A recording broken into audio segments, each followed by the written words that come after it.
Thank you, Tamiko. Good evening, viewers, and welcome to the Friday's edition of the Regional News. Starting off with news from Grenada. The Epidemiology Department of the Ministry of Health, Wellness and Religious Affairs in Grenada is closely monitoring an active outbreak of acute respiratory infections, ARI, in the country.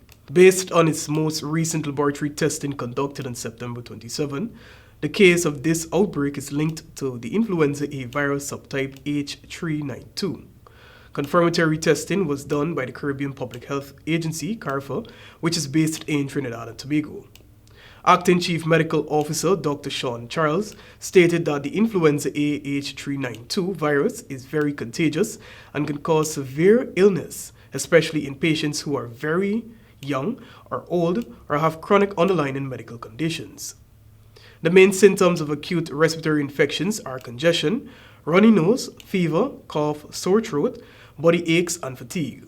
As a result, Dr. Charles advised the public, including persons caring for sick persons and sick persons themselves, should practice personal hygiene that is known to be effective in preventing ARI, while the Health Ministry has encouraged the public to take note and take all the necessary hygienic measures to protect themselves and their loved ones.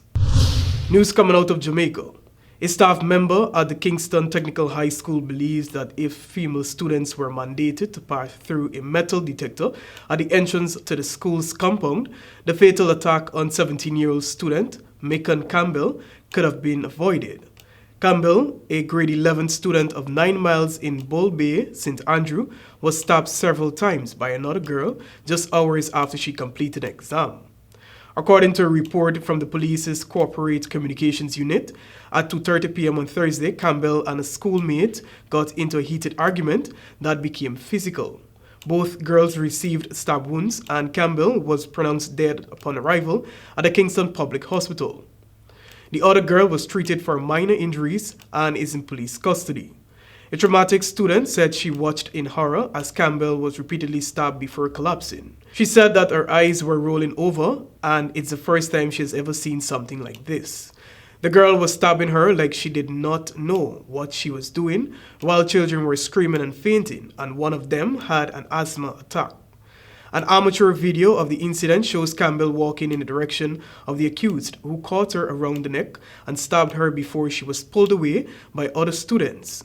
Another video captured a non-responsive Campbell, surrounded by frightened students who were trying to assist. Another staff member stated that Campbell's life may have been saved had it not taken several minutes for her to be transported to the hospital. And to close tonight's regional news, 2 migrants were shot, one of them fatally, along a Texas highway as 2 men in a pickup truck opened fire on a group of people who had stopped for drinking water, authorities said on Thursday. The incident took place near the West Texas town in Sierra Blanca. The victims were attacked by the suspects near a water tank along a farm road. The deceased victim was a male. The wounded victim, a woman, was recovering at the Del Sol Medical Center in El Paso, state authorities said, while they did not identify the victims. An ABC affiliate in El Paso reported that 2 brothers, Mike and Matthew Shepard, were taken into custody in relation to the shooting. The report identified Mike Shepard as the warden of a private detention center.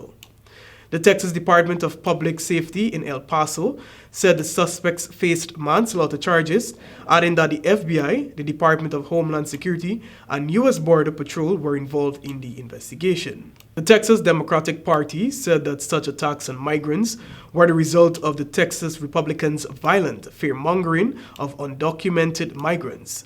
There has been a record number of migrant crossings at the U.S.-Mexico border in recent years, and Republicans have criticized the border policies of President Joe Biden, a Democrat, ahead of the November mid-year elections. That has brought us to the end of the Friday's regional news. I'm Joel Vogt, back to you, Tamiko.